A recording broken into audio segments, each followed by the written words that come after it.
പുതിയൊരു വീഡിയോയിലേക്ക് എല്ലാവർക്കും സ്വാഗതം. ഇന്ന് ഞാൻ നിങ്ങൾക്ക് വേണ്ടിയിട്ട് ഷെയർ ചെയ്യാൻ പോകുന്ന റെസിപ്പി എന്ന് പറയുന്നത് നല്ലൊരു ചോക്ലേറ്റ് മോസസ് ആണ്. അപ്പോൾ നമുക്ക് നോക്കാം ഇതെങ്ങനെയാണ് തയ്യാറാക്കേണ്ടതെന്നുള്ളത്.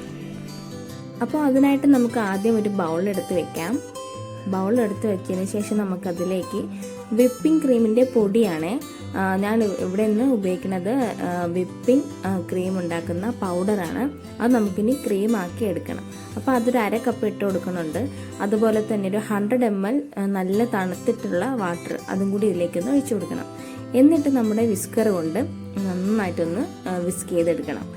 നിങ്ങളുടെ കയ്യിൽ ഇലക്ട്രിക് വിസ്കർ ഉണ്ടെങ്കിൽ അതാണ് ഏറ്റവും ബെസ്റ്റ്.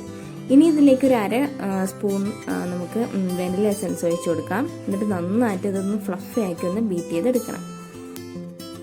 ഇതിപ്പോൾ നമ്മൾ ബീറ്റ് ചെയ്യുന്ന സമയത്ത് ഇലക്ട്രിക് ബീറ്ററാണ് ഉപയോഗിക്കണമെങ്കിൽ നമുക്കിത് 3 മിനിറ്റ് കൊണ്ട് നന്നായിട്ട് ബീറ്റ് ചെയ്തെടുക്കാൻ പറ്റും. അതേസമയം നമ്മളിവിടെ ഹാൻഡ് ബ്ലെൻഡർ അല്ലെങ്കിൽ വിസ്കറാണ് ഉപയോഗിക്കണമെങ്കിൽ ഇതുപോലെ നമുക്ക് 6 മിനിറ്റോളം നമുക്ക് വേണ്ടി വരും നന്നായിട്ട് ഫ്ലഫി ആക്കാനായിട്ട്. ഇനി ഇതിലേക്ക് ചോക്ലേറ്റ് ആഡ് ചെയ്ത് കൊടുക്കേണ്ട സമയമായിട്ടുണ്ട്. ഒരു 2.5 സ്പൂണോളം ചോക്ലേറ്റ് മെൽറ്റ് ചെയ്തതാണ്. അതും കൂടി ഇതിലേക്കൊന്ന് ഒഴിച്ചു കൊടുത്തിട്ട് നന്നായിട്ടൊന്ന് ബീറ്റ് ചെയ്തെടുക്കണം.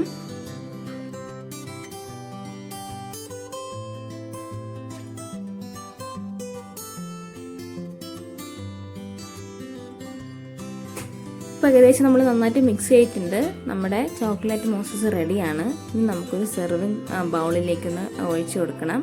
അതിനുശേഷം നമുക്കൊരു 2-2.5 മണിക്കൂറോളം ഫ്രീസറിലൊന്ന് വെച്ച് നന്നായിട്ട് തണുപ്പിച്ചെടുക്കണം.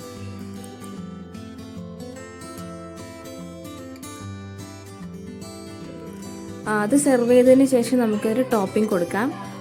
കുറച്ച് ഡ്രൈ ഫ്രൂട്ട്സ് അല്ലെങ്കിൽ നമ്മുടെ കപ്പലിൻ്റെയോ എന്തെങ്കിലും ഒന്ന് പൊടിച്ചിട്ട് അതിൻ്റെ മുകളിലേക്ക് ടോപ്പിംഗ് ആയിട്ടൊന്ന് ഇട്ട് കൊടുക്കണം. വളരെ ടേസ്റ്റിയാണ്. ചോക്ലേറ്റിൻ്റെ കൂടെ ഡ്രൈ നട്ട്സ് എന്തെങ്കിലുമൊക്കെ കടിക്കാനായിട്ട്. അതുപോലെ തന്നെ കുറച്ച് ഡാർക്ക് ചോക്ലേറ്റും കൂടി ഒന്ന് ഡ്രിസിൽ ചെയ്ത് കൊടുക്കുന്നുണ്ട്. ഇനി നമുക്ക് ഇതൊന്ന് ഫ്രീസ് ചെയ്യാൻ വെക്കാം. ഇനി 2.5 മണിക്കൂർ ഒന്ന് വെയിറ്റ് ചെയ്യാം. അപ്പോൾ ഒരു 2-2.5 മണിക്കൂറിന് ശേഷം ഞാൻ മോസസ് ഫ്രീസറിൽ നിന്ന് എടുത്തിട്ടുണ്ട്. നന്നായിട്ട് ഫ്രീസ് ആയിട്ടുണ്ട്, നല്ല സെറ്റ് ആയിട്ടുണ്ട്.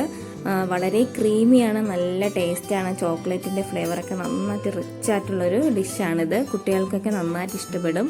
വളരെ സിമ്പിളായിട്ടൊക്കെ നമുക്ക് കുട്ടികൾക്ക് തയ്യാറാക്കി കൊടുക്കാൻ പറ്റും. മുതിർന്നവർക്ക് നന്നായിട്ട് ഇഷ്ടപ്പെടും. അപ്പോൾ ഇന്ന് ഞാൻ നിങ്ങൾക്ക് വേണ്ടിയിട്ട് ഷെയർ ചെയ്ത ഈ സിമ്പിൾ ആയിട്ടുള്ള ക്രീമി ആൻഡ് ചോക്ലേറ്റ് റെസിപ്പി എല്ലാവർക്കും ഇഷ്ടമായെന്ന് വിചാരിക്കുന്നു. നിങ്ങൾക്ക് ഇഷ്ടമായെങ്കിൽ നിങ്ങൾ വീഡിയോ ഒന്ന് ലൈക്ക് ചെയ്തേക്കണേ. അതുപോലെ തന്നെ നിങ്ങളുടെ അഭിപ്രായങ്ങൾ നിങ്ങൾ കമൻറ്റ് ബോക്സിൽ കമൻറ്റ് ചെയ്യണം. പിന്നെ നിങ്ങൾ സബ്സ്ക്രൈബ് ചെയ്യാത്തവർ ആരെങ്കിലും ഉണ്ടെങ്കിൽ സബ്സ്ക്രൈബും ചെയ്യണം. പുതിയൊരു റെസിപ്പിയുമായി നമുക്ക് അടുത്ത വീഡിയോയിൽ കാണാം. അതുവരേക്കും ബൈ.